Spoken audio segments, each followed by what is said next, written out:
नमस्कार, live cities की net bulletin दिन भर बिहार में आपका स्वागत है। मैं हूं आपके साथ प्रीति झा। खबरों की शुरुआत करेंगे, लेकिन उससे पहले एक नजर डालते हैं आज की सुर्खियों पर। सीएम नीतीश के कार्यक्रम में सांसद को धक्का देकर भगाया। जगदेव प्रसाद के शहादत दिवस पर तेजस्वी ने यादव कुशवाहा भाई भाई का नारा दिया। शिक्षा विभाग के नए निर्देश से बिहार में बवाल। नीतीश के एमएलसी ने बाढ़ से चुनाव लड़ने का किया ऐलान। विकास को लेकर प्रशांत किशोर का नीतीश पर हमला। जदयू कार्यालय के सामने वित्त रहित शिक्षकों का प्रदर्शन।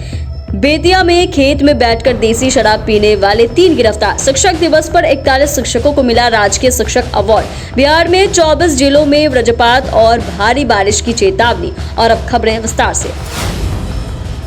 मुख्यमंत्री नीतीश कुमार भोजपुर के लोगों को हजारों करोड़ रुपए की योजनाओं की सौगात दी है। इस दौरान सीएम बखोरापुर गांव में पंचायत भवन और अस्पताल का उद्घाटन करने पहुंचे थे, जहां मुख्यमंत्री की सुरक्षा में तैनात कमांडो ने स्थानीय सांसद, विधायक और अन्य जनप्रतिनिधियों को सीएम से मिलने तक नहीं दिया गया। इतना ही नहीं, कमांडो ने कई नेताओं को धक्का देकर वहां से हटा दिया, जिसको लेकर स्थानीय सांसद, विधायक और एमएलसी सहित अन्य जनप्रतिनिधियों में भारी नाराजगी देखने को मिली। सांसद ने कहा कि अगर उद्घाटन करना था तो सीएम हाउस से ही बटन दबाकर कर दिए होते। सांसद ने मुख्यमंत्री को नसीहत देते हुए कहा कि आप और 1000 कमांडो रख लीजिए, 5000 सीआरपीएफ रख लीजिए, लेकिन जब आपने निमंत्रण देकर बुलाया है तो इस तरह का अपमान ठीक नहीं है। आरजेडी कार्यालय में अमर शहीद जगदेव प्रसाद की शहादत दिवस पर लोकतंत्र और संविधान की रक्षा विषय पर संगोष्ठी का आयोजन किया गया। वहीं इस दौरान जगदेव प्रसाद को भारत रत्न देने की मांग भी राजद ने उठाई। कार्यक्रम के दौरान तेजस्वी ने यादव कुशवाहा भाई भाई का नारा दिया और कहा कि मैं 17 महीने तक डिप्टी सीएम रहा। इस दौरान ऐतिहासिक काम हुए। बिहार में हम लोगों ने जातिगत जनगणना कराने का काम किया। हम लोग लगातार जातिगत जनगणना की मांग कर रहे हैं। विधानसभा में हम लोगों ने प्रस्ताव भी रखा। साथ ही ये भी कहा कि हम जो कहते हैं वो करके दिखाते हैं। हम बोले थे कि 10 लाख नौकरी देंगे, तो हम अपने कार्यकाल में 5 लाख नौकरी दिए।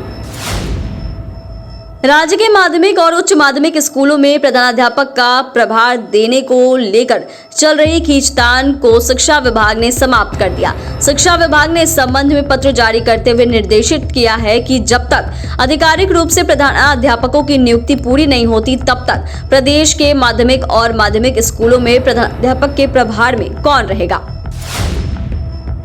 प्रधानाध्यापक के प्रभार के लिए शिक्षा विभाग ने विद्यालयों में पुराने वेतनमान वाले कार्यरत शिक्षकों को प्राथमिकता दी है। वहीं विभाग ने नियोजित शिक्षकों के ऊपर बीपीएससी शिक्षक को प्रधानाध्यापक के लिए वरीयता दी है। माध्यमिक शिक्षा निदेशक वैद्यनाथ यादव की ओर से सभी जिला शिक्षा पदाधिकारियों को निर्देशित पत्र में कहा गया है, नियमित प्रधानाध्यापकों की नियुक्ति तक यदि किसी माध्यमिक उच्च माध्यमिक स्कूलों में कक्षा 1 से 8वीं के पुराने वेतनमान के प्रधानाध्यापक पदस्थापित हैं, साथ ही बीपीएससी और स्थानीय निकाय शिक्षक भी पदस्थापित हैं, तो कक्षा 1 से 8वीं तक के पुराने वेतनमान के प्रधानाध्यापक को वित्तीय प्रभारी घोषित किया जा सकता है।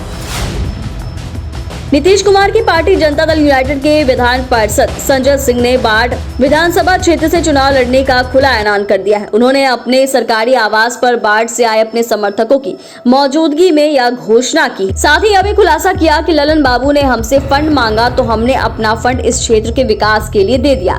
उन्होंने कहा कि किसी भी कीमत पर हम बाढ़ से ही लड़ेंगे। संजय सिंह ने लोगों से आशीर्वाद मांगते हुए कहा कि 2005 में बाढ़ से विधानसभा का चुनाव लड़ेंगे। अब वह युद्ध के मैदान में पीछे नहीं हटने वाले हैं।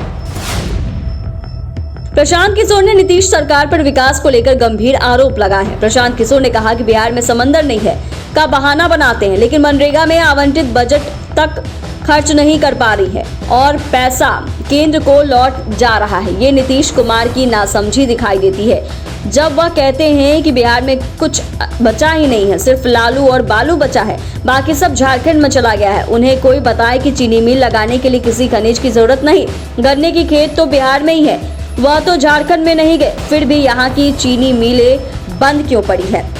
जब नीतीश कुमार कहते हैं कि बिहार इसलिए पिछड़ा है क्योंकि यहाँ पर समंदर नहीं है, तो उन्हें यह भी बताना चाहिए कि जो राज्य समुद्र के किनारे नहीं है उनकी तरक्की कैसे हुई। तेलंगाना, हरियाणा जो विकास दर में बिहार से कहीं आगे है, उनके राज्य में कौन सा समंदर है। यदि विशेष राज्य का दर्जा मिल भी जाएगा तो आज की व्यवस्था में केवल अफसरों और नेताओं का ही उससे भला होगा, बिहार की जनता का नहीं। शिक्षक दिवस के दिन बिहार के वित्त रहित शिक्षक बड़ी तादाद में सड़क पर उतरे और प्रदर्शन किया। ये शिक्षक अपनी हाथों में कटोरा और पोस्टर बैनर लेके पटना स्थित जदयू कार्यालय पहुंच गए। ये शिक्षक अपनी मांगों पर सरकार को विचार करने पर आग्रह कर रहे हैं। वहीं इन प्रदर्शनकारी शिक्षकों के जुटान को देखते हुए बड़ी संख्या में पुलिस बल की भी तैनाती दिखी।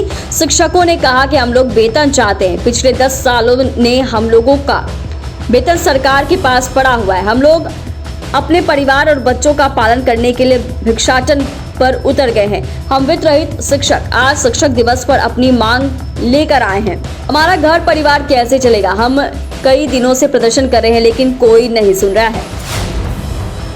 बेतिया के योगापट्टी थाना क्षेत्र में 3 लोग गन्ने के खेत में बैठकर मछली के साथ देसी शराब पी रहे थे।